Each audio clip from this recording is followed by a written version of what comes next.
Colombia, the oldest democracy in South America, a strong American ally, and an important trading partner with the United States, particularly in agriculture products. But the failure of Congress to ratify a nearly 3-year-old trade agreement threatens that relationship. Right now we have in the range of 70% of their market. It could fall to well under half that. We could easily lose $100 million a year from U.S. farmers' pockets if we do not get the Colombian Free Trade Agreement passed by Congress. Intensifying the threat, earlier this year Canada, a major competitor of the United States in wheat, signed its own free trade agreement with Colombia.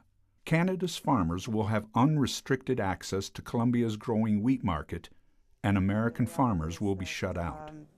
The rest of the world is not standing idly by, so the U.S. is stalled on trade, but our competitors in terms of the wheat business are moving ahead with their own bilateral agreements. So we know that, for example, Canada, which is one of our top competitors in terms of exports to Colombia, is on the verge of ratifying their own free trade agreement.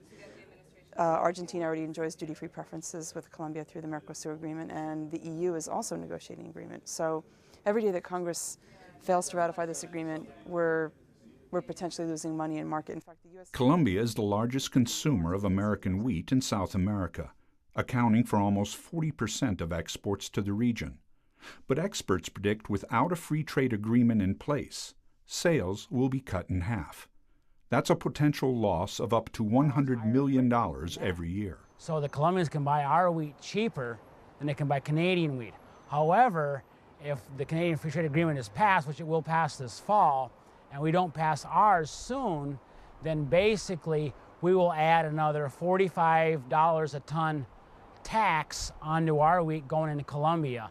The difference there of 40-some dollars a ton is enough to say, sorry, we can't buy your wheat, we got to buy Canadian wheat or Argentinian wheat.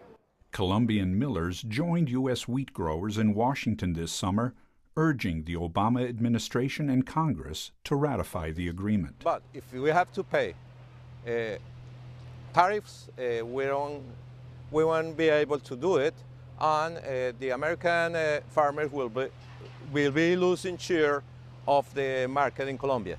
U.S. Wheat Associates, which represents American wheat growers in export markets, is hopeful the agreement will be ratified soon. Failure to act before Canada does, they say, will have dire consequences on the U.S. wheat industry. So we cannot compete as wheat growers with other countries that have free trade agreements with a 15 to 35% markup because of the import taxes. They like U.S. wheat in Colombia, they want it, but the price still will trump anything else that happens there.